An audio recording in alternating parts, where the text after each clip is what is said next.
Welcome to Peace, Freedom, and Joy for Changemakers. I am your host, Michelle Vande Hey, and today's 5-minute message is one about embracing the and, which I know we talk about a lot, is embracing the and the ampersand is part of my logo now. It's something I talk about often.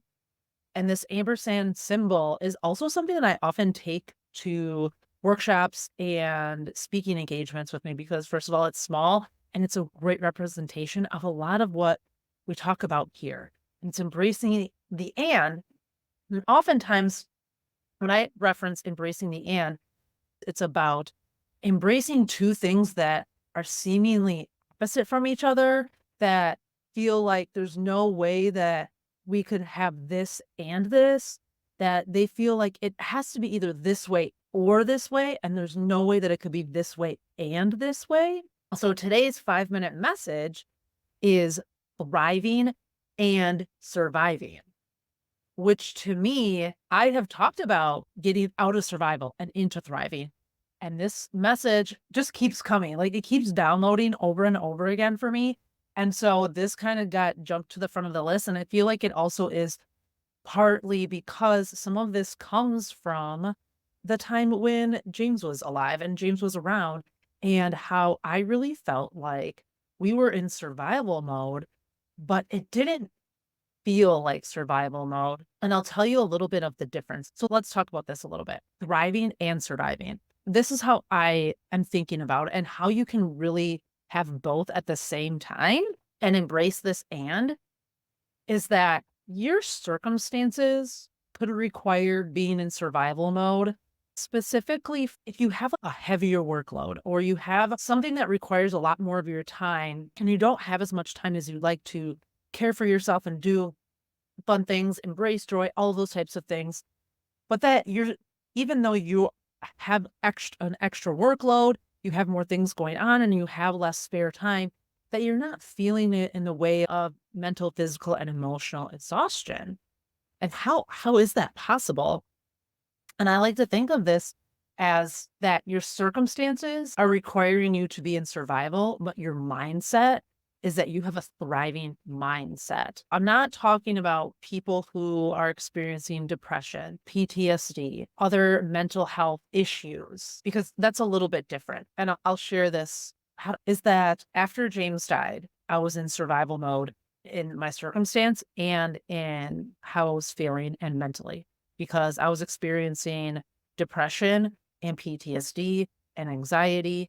And there was no way for me to be thriving in that time. But before he had died, because he had significant special needs, he had significant disabilities that required OT appointments that we had to go to. He had post-op appointments we had to go to because he got a G-tube put in for feeding.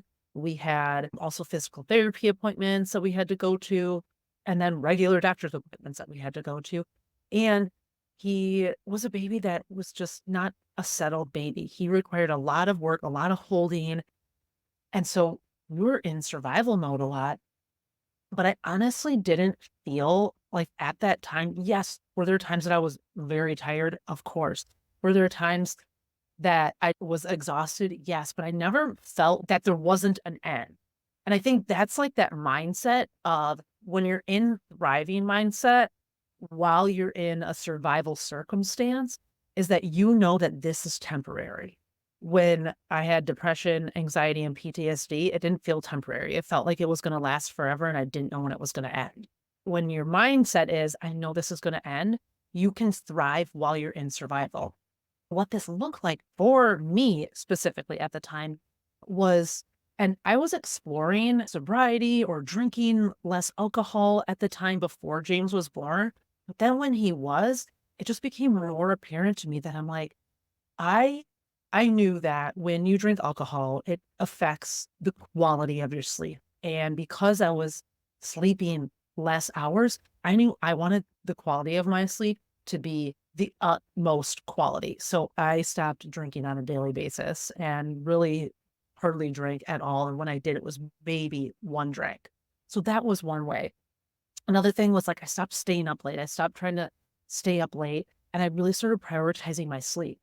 That when we did get a chance where he was napping and I didn't have to take care of Abigail or anyone else, that I took a nap myself and I prioritized that. That was more important than anything else. That was more important than my business I had at the time. It was more important than getting dishes done. Me getting sleep was more important. I was prioritizing myself, right? This is prioritizing yourself, empowering your mission. Also, I am a big advocate for taking supplements and vitamins. That really fills in the gaps where nutrition falls behind. And my nutrition was falling behind because we had to eat out more. We weren't cooking meals as regularly and we were needing more faster options for eating. And so I had a higher commitment to taking my supplements and also incorporating movement because before he was born, I was getting up around 5 o'clock in the morning to go for a run every day. And it was like, I did not have that as an option anymore because I was only getting 2 to 4 hours of sleep at a time because of waking up in the middle of the night and all of these different types of things that I was rarely getting more than 4 hours of sleep at one time. And so me getting up early was not to go for a run. I would get up when I needed to, but then when I would walk my daughter to school, when it was time for school, we would walk to school.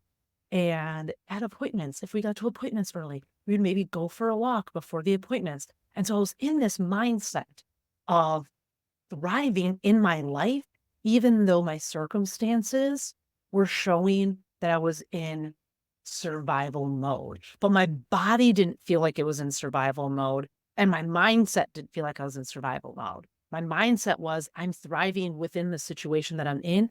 And I see that there is an end to this. These stories, like, it's so interesting how, especially in trauma work specifically, it's often talked about how like your body remembers. And it's so true. And that's why some of these stories are now coming really back to me and downloading to me, is because I'm really remembering the time when James was alive, because this was the time of year that he was alive and we were doing these things. I'm really starting to remember this time when he was at home and we were still able to go to fundraising events and go do family things. We went to the Taste of Madison, we went to the zoo, all of these fun things while being in this survival mode. So we got to enjoy life. And when you're in thriving, you're experiencing peace, freedom, and joy. We're experiencing peace, freedom, and joy while being in a circumstantial survival mode. I want you to know that this is possible for you too. And relating this back to you as a change maker, as a mission driven leader, or someone on a team, when you're in a spot where there is more work to be done because you have an event coming up, more work to be done because you're doing a fundraising campaign, more work to be done because of whatever situation, that you can still be in thriving mode because you know that this is temporary and your mindset can be that I'm thriving in this.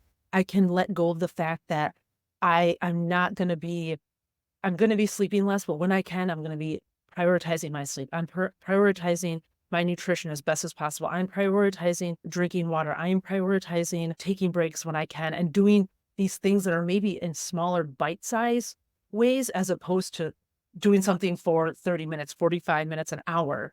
You're breaking it up throughout the day because you are in this thriving mode. And it's really about being in this thriving mindset.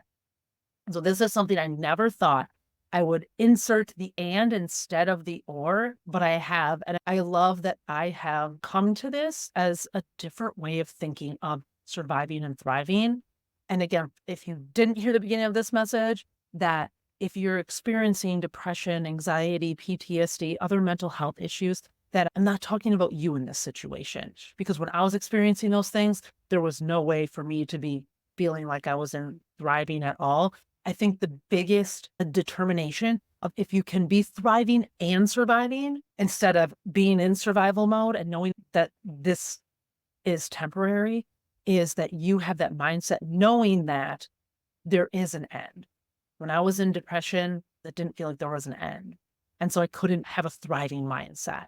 And so this is about having that thriving mindset in times that require extra work and extra mental load. I would love to hear your feedback on this topic. Have you ever thought of thriving and surviving as opposed to you're either thriving or surviving? What's your biggest takeaway from this message? Because I'm going to keep reflecting on this myself and see how this really continues to resonate with me and processes through me. You're welcome, if you're listening to the podcast, to join Peace, Freedom, and Joy for Changemakers on Facebook. It's a free community, or you can email me or send me a DM wherever we are connected on social media. And always remember that you are worth it.